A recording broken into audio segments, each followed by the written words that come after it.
各位观众朋友，大家好，我是科技报局主编周云杰。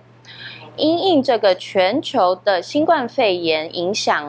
我们所有的产业其实都在这个重大的挑战以及调整升级的过程里面，包含了台湾的这个经济主力，也就是我们的半导体产业，其实也在这一波的疫情影响当中。在未来我们要如何来看待这样子的这种新挑战，以及我们要如何利用这一次的挑战当成未来的转型契机，都是这一次我们要探讨的重点。甚至是呢，我们可不可以透过智慧制造以及相关的资安技术升级来做到强化我们的竞争力呢？所以接下来我们就要来请教 SEMI 的专家。SEMI 呢，其实是一个非常关注全球半导体以及高科技制造产业供应链的这个推动发展者那接下来我们就要来请教这两位专家的意见，以及听听他们的看法。第一位我要欢迎到的是来自我们 SEMI 国际半导体产业协会的副总经理 Tom Salmon。Hello Tom。那第二位呢，我们要欢迎到的是工研院资通所的卓传玉卓博士。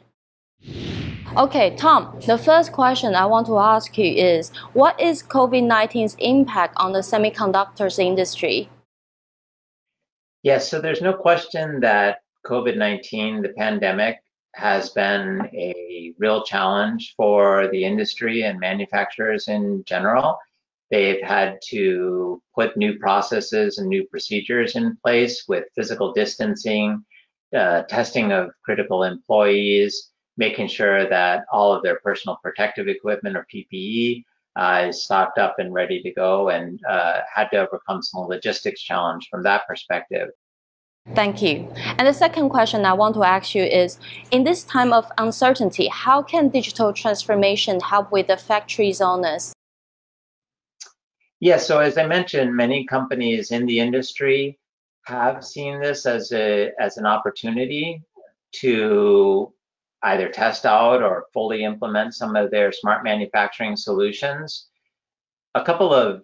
unique examples that I'm excited about are the remote diagnostics. One would be remote diagnostics, where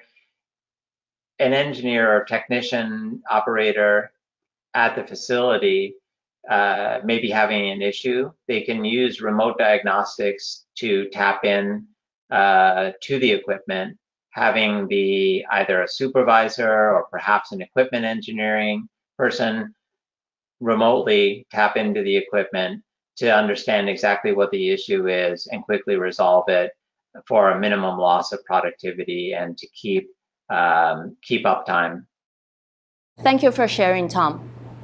是，那接下来其实我想要问的是卓博士卓博士，我想要请教你，因应这个疫情的关系我们知道它其实加速了半导体还有高科技制造业这个数位转型需求的发展。那面对这样子趋势的影响还有变化之下，我们应该要注意的资安威胁是什么呢？那第一个当然很直觉的，产线进行自动化，最重要就是要能够联网，能够远端控制。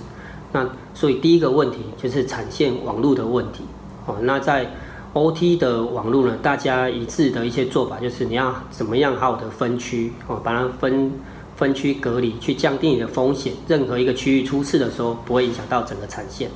第二个，在这种远端工作的情形下，还有第二个潜在的风险叫做人的认证就是大家可以远端登入来操作这些机台，或来控制很多动作。那这个过程如何有效的去辨识到底操作的是人还是骇客还是某些机器在未经授权下的一些命令？那如何很有效的用这些互动或生物辨识的机制来确保就是本人操作？这个也是在很重要的资安议题。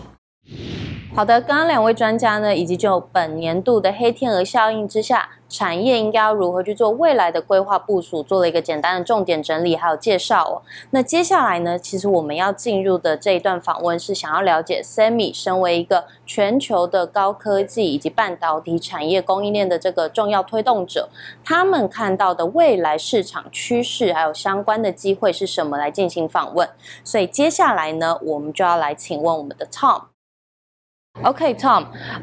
this time I want to ask you, during the time of this difficulty, how can SEMI, as a devoting partner of the global industry. What do you think you can offer the help with?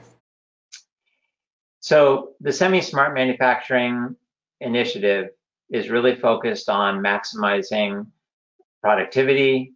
quality, and cost controls for our member companies. We do this throughout the whole microelectronics manufacturing supply chain, from materials and design through equipment, manufacturing equipment, the device community, both in the front-end semiconductor as well as in the back-end through packaging test, and down into surface mount technology and PCB assembly. We're focused on developing real-world use cases that show the return on investment for specific examples, and building up the case studies and tools that companies need to make the right decisions about their investments in smart manufacturing. Thank you, Tom. 是，那接下来我想要请教的是卓博士，我想要了解，如果我们要谈到这个所谓的智慧制造升级转型，导入资安标准可以带来的效益会是什么呢？首先从这个标准本身它的目的它基本上要解决刚刚我们提到的有一些问题就是在产线上面端点防护、作业系统老旧这些问题，这个其实是产线的 IT 它很难自己解决就是原厂不改进，那它到它这里它就没办法做什么事，所以这标准的目的呢，是希望原厂可不可以最少要 follow 标准的这些要求，你在开发产品的时候不要用那么老旧的这个版本，你是要升到一个目前厂商比如微软还有 Red Hat 还有在 support 的版本的这些软体工具。谢谢两位接受访问 ，Thank you Tom for your time。如果想要关注更多关于这个高科技以及半导体制造业相关的产业发展动态，推荐各位朋友去关注 SEMI 下半年度的重头戏，也就是我们的 SEMICON 台湾国际半导体展。如果想要了解更多关于智慧制造的转型升级，甚至是资安相关的部署以及技术的发展的话，推荐各位观众朋友可以关注我们的 Smart Manufacturing Taiwan 高科技智慧制造特展。那如果想要了解更多的案例以及趋势，也不要忘记持续的关注 TechOrange。谢谢各位。